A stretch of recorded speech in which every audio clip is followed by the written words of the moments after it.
Tonight we begin with the killing of a man who became a legend in his own time, John Lennon, shot down in cold blood. It was just before 11 p.m. on Monday night, December 8th, 1980, when John Lennon was shot dead outside his New York apartment.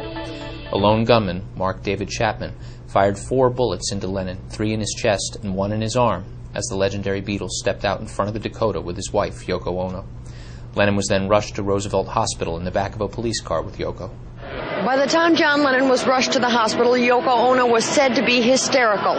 All she said to the police officer who drove her to the hospital was, "Tell me he's alive." I was sitting in front of my TV set, getting ready to watch the 11 o'clock news. I got a call from Miss Sato, and she said something like, "Dr. Lynn, you've gotten a call from the police. They're bringing in a gunshot wound with no vital signs. I think you should come back." The police officer ran up to the doctor and said, "We have a gunshot hit in the chest." The doctor said, "When's it coming in? It's in the door right now." At that moment, the door slammed open. Stretcher came wheeling in. Police officers, 6 to 8 police officers trotting alongside.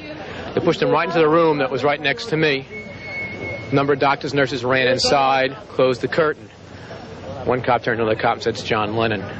I began to say, gosh, could that possibly be John Lennon? Being a person, I'm saying to myself, impossible. People like that just don't get shot. Brought to Roosevelt Hospital. Because I had been caring for a ABC news producer because he was riding his moped, small motorcycle, in Central Park, and he had injured his back.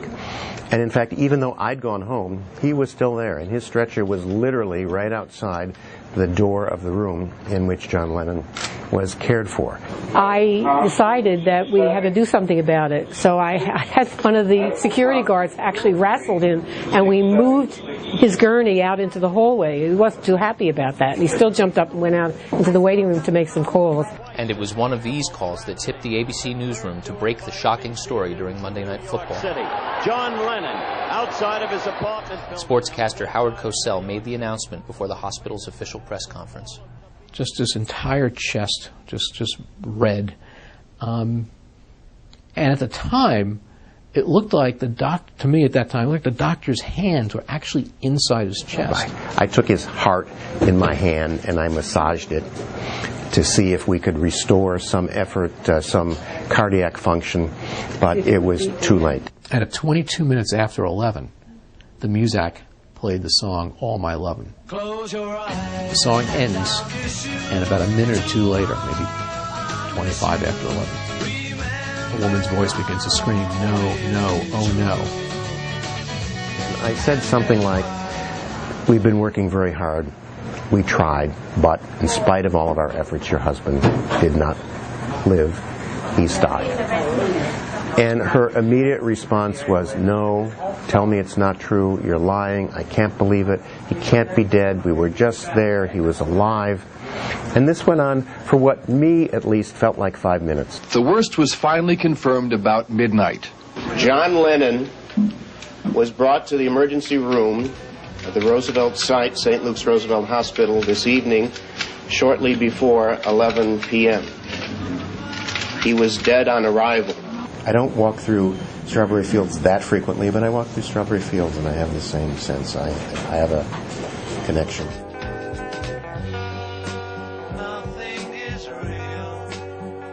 In death, he looked almost nothing like he looked in life.